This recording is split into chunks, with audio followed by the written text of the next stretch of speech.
Grandpa Harold had been looking forward to his trip for months. At 78 years old, he still carried the same spark in his eyes whenever he talked about traveling. This time, he was flying to see his granddaughter's graduation, an event he promised never to miss. He had saved up for the ticket, packed his best suit, and even polished the old wristwatch his late wife had given him. To him, this flight wasn't just about traveling, it was about keeping a family promise.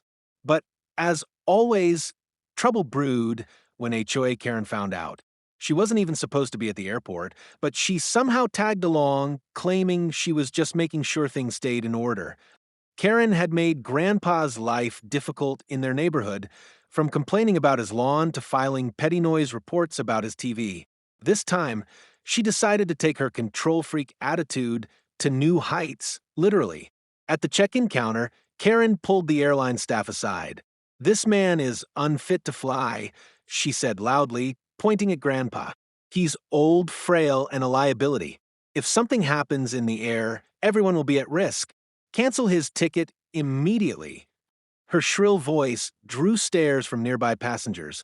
Grandpa stood there, holding his boarding pass tightly, his heart sinking. The attendant hesitated, unsure what to do, when a tall man in uniform approached, the pilot himself. "What seems to be the issue here?" Captain Reynolds asked calmly. Karen, sensing authority, puffed herself up. "This man shouldn't be allowed on the plane. He's too weak. I'm looking out for everyone's safety." The pilot looked at Grandpa, then at Karen.